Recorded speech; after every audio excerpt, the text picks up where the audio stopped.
Well, folks, once again, welcome back to my YouTube channel, Captain Boat Builder. I'm down here in my basement boatyard, still working away on the Viola 14. Today's episode is number 13, Lucky 13, and we're going to call this one Installing the Deck. As I mentioned in a previous video, today pretty much you're going to see the installation of only two pieces of wood. And I can't tell you how much time it took. But they're installed. They seem to be installed correctly. I'm quite pleased with the result. So you'll see the installation process. You'll see some of the things that I struggled with just a little bit. Some of the preliminary things that I did before I put the deck panels down. And the results. So I hope you enjoy this episode, and the boat is really starting to take shape. So we'll get right to it. Now I've glued in the aft link frame. I think that's what this is called. It's this piece right here near the transom that connects the ends of the flotation tanks, firms up their position, and also firms up the back of the boat, the three bottom hull panels. Now you'll notice that I've got this stick in here that's held in place. It's got rubber on both ends, got some tape here so it won't slide. I'm using this as a wedge to very slightly separate the back of the boat from this point right here over to that point right there. And again, that's the dimension that's supposed to be 517 millimeters. And that's where it's set right now. And I wanted to use the stick as a wedge so that when the link frame, which is now glued in place, solidified and all the resin catalyzed, I'm hoping that it'll hold these two corners of the flotation tanks in exactly the right spacing. I honestly can't remember if I've mentioned this little technique before. I could have, and I just forgot. But it's been saving me so much time and effort and pain in my fingers with the sanding that I wanted to mention it again. And it has to do with sanding and smoothing the seams, mostly between the panels that form the hull. You can see here that this seam, which I've used a mixture of the resin and the wood flour as filleting material, and I've gone over it with a putty knife, but as you can see, it's still pretty rough. This stuff is quite strong. It dries hard as a rock. And so the sanding by hand is, well, it's pretty bad. So I wanted to show you what I found kind of by accident. And like I say, I don't know whether I mentioned this before. This is a random orbital sander. I've got it hooked up to my shop vac, which does a great job of sucking up the dust. But what I found is that you can use this to sand these fillet areas, especially the ones where the angle is quite wide. This doesn't work too well in a 90-degree situation like here on the sides of the flotation tanks, but especially for the hull panels, it works great. And what you can do is you can just gently, see if I can show you how you hold this thing. You can just gently use the edge. Really, all I'm using is this part of the sander right here on the edge. So it's orbital and it's random, moving in a slow circle. So you can take this thing and you can just use the edge of it to just go back and forth, back and forth. It takes a little bit of practice, but you can do this and you can get a nice smooth surface. You see what I've got here, and goes pretty fast. The other thing I've done, and I don't know whether I've shown you this before, I can't remember, is again for these type of fillets on a fairly big angle, I found that if you take sandpaper, this is 80 grit, and you wrap it around a foam roller, it just happens to be almost the right diameter to fit pretty evenly so that you can sand this way, or you can also sand back and forth. And so anyhow, these are just two things that I've been doing lately to sand the super hard filleting material, which is, again, it's the mixture of the wood flour and the epoxy resin. It's worked well for me. I hope it helps you out. This is the partner beam and the mast block, partner block. This is the underside.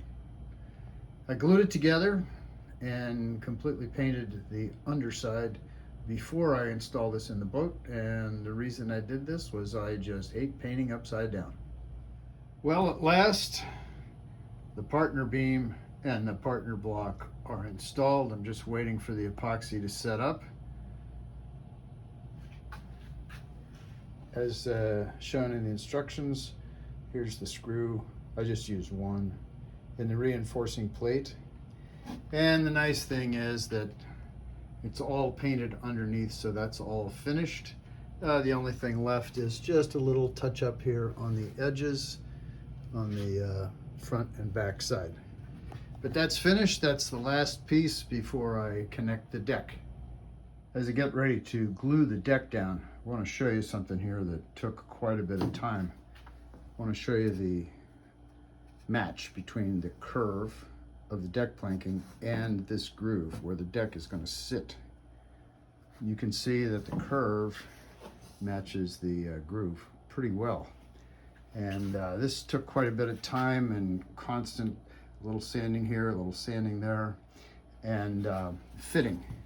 And so now I've got it not quite perfect, but almost.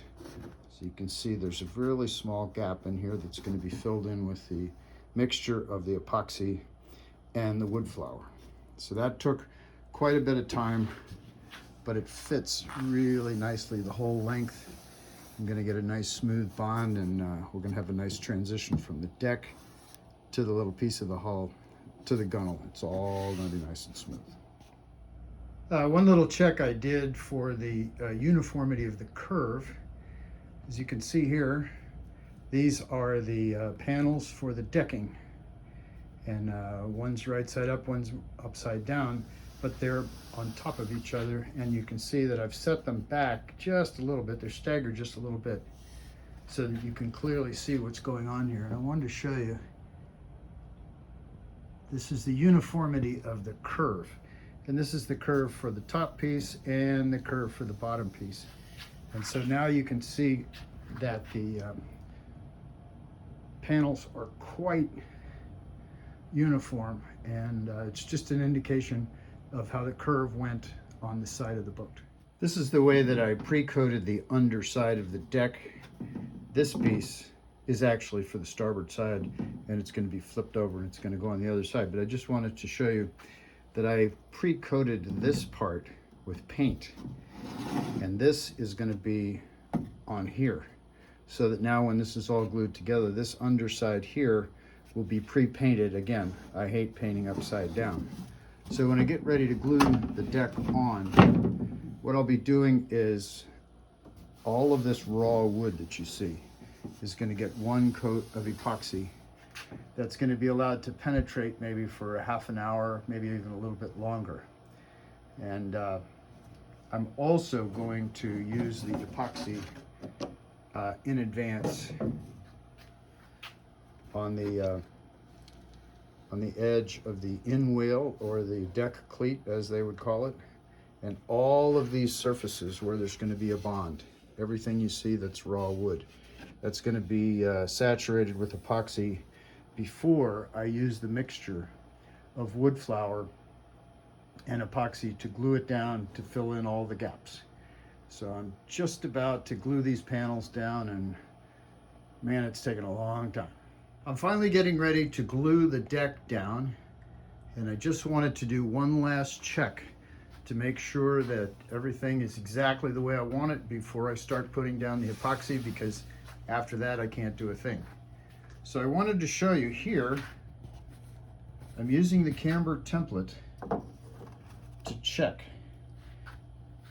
And what you get is you get a nice smooth curve, like a very, very shallow arc from one side to the other. And I'm checking it at different stations.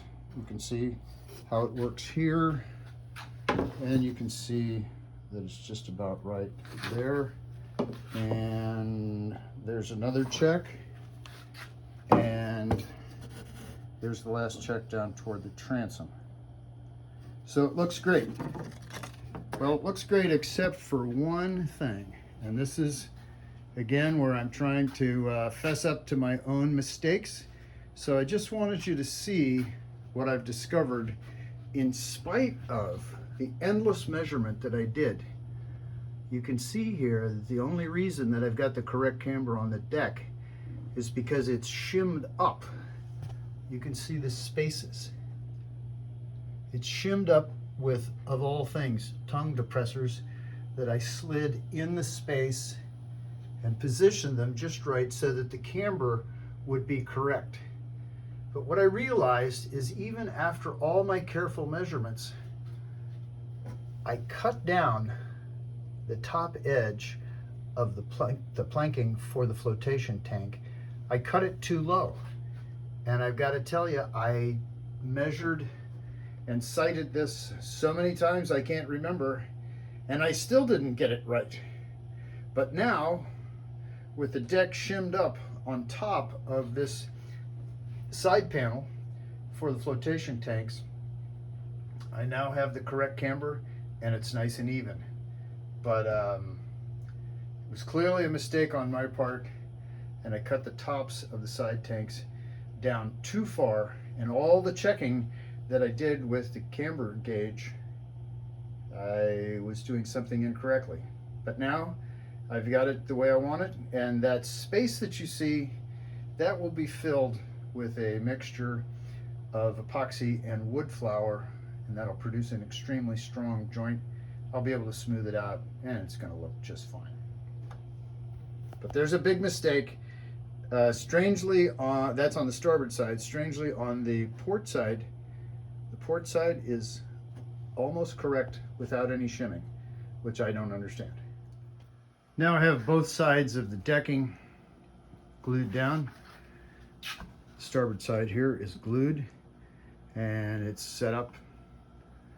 You'll notice I have some small holes here, unfortunately, that I'm going to have to fill. That I use small screws just to secure it, make sure I got a nice tight fit. I did one side completely, let the glue set up, and then I'm just doing the other side today. And the reason I did that is because with one side secured, it's much easier to match this seam right here in the middle with the other side. So I've been able to get a good match. And after this, I'm going to be filling in the area right here between the deck and the side of the flotation tanks. I'm going to be filling that in. I'm going to be fairing it down.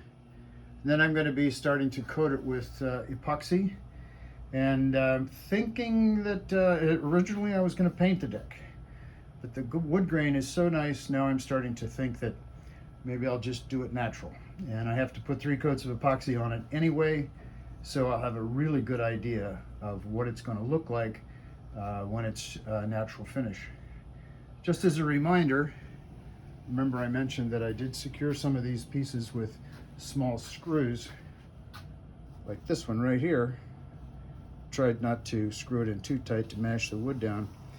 But remember, when you use those screws and there's epoxy in the area, after about 5 or 6 hours after the epoxy is partially set up most of the way, you need to take those screws out, because if you don't, you're going to have to cut them and grind them out. And unfortunately, I did forget some one night, and I was cutting and grinding the next day. So don't forget to take the screws out. And I'll be back with you after I get some epoxy on here, and then you can see what the natural deck's going to look like. Just another quick shot here. Wanted to show you what I'm doing again to check for uniformity and for the correct angle for the deck. You may notice here I've got the mahogany cross pieces on just as a reference, and you can see how the edges here are raised, goes across, and you can see the space here. Well, that's because of the angle and the curve of the deck. And you can see it's pretty much the same at each piece. But what I really was trying to do is, again, I'm trying to look down the center line, and I'm trying to look at these pieces. I'm trying to see if they all are as close to parallel as possible, which would indicate that the curve and everything is pretty much lined up. What I have noticed here, unfortunately, I think you'll be able to see this, is when I look very closely and sight, what I can see, excuse me, is at the top of my transom is actually slightly crooked. And so I'm trying to decide whether, oh, sandpaper dust in my throat. I'm trying to decide whether I want to spend the time to sort of sand down the left side, the port side of the little transom top to make it closer to parallel, or whether it's such a small difference that I'm just going to leave it alone. I haven't quite decided. But I was quite happy to see using these mahogany cross pieces to see how closely they line up in parallel and how the boat is pretty straight. So here at last we have the finished product. And as I said before, when I was putting the sides on the flotation tanks, this was just 2 pieces of wood. And once again, all this work for essentially 2 pieces of wood, the 2 pieces of deck planking. The finish that you're looking at now is 3 layers of epoxy that have been sanded. And because I'm sanding it, I'm not quite sure how much epoxy is actually on it. I will put on at least 1 more coat of epoxy with more sanding to get as smooth a finish as possible. What I found is that in the end, especially on flat surfaces like the decking here, the answer is varnish, because the varnish lays out perfectly flat and it looks like glass. The epoxy doesn't seem to lay out quite as flat. I'm also trying to decide whether or not the deck's going to be painted. I would have had to put the epoxy down anyway. I kind of like the look. As I close out this episode, there's just a few things remaining, and they will actually be in the next episode. The deck hangs over the side of the flotation tank, as you can see.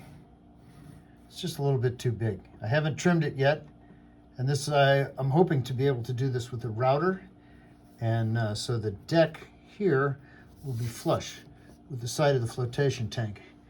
Then on top of that, I'll be putting this piece of wood. I have to bend it in place. And this is actually what they call a finger grip, and it goes right on the edge here. And the reason is that if you capsize and you reach over and you're trying to get back in the boat, you want to have something to grip onto. So I'll be putting these finger grips on. I'll be using the router to smooth out the edge, and that'll pretty much complete the deck. I have to do a little bit of trimming up here, right in this corner. There's a little bit of overhang, and I have to figure out how to connect the finger grip in here and make it look nice and uniform. So that'll be on future episodes. But the deck is pretty much finished except for these last 2 stages, which I will document later. And from here I'm going to move on to more painting, and I'll be starting to build the centerboard, the daggerboard case. And it's a small part of the boat, but it's important that you get it right. It has to be straight, and it has to be lined up perfectly with the center line. So that's pretty much it for this episode. I'm thrilled that the deck is finished. The result is pretty much what I hoped for, and I'm quite happy with it. So once again, thanks for watching. If you feel like sending me a comment or a question, that would be great, and I hope you've enjoyed the episode. So for now, so long.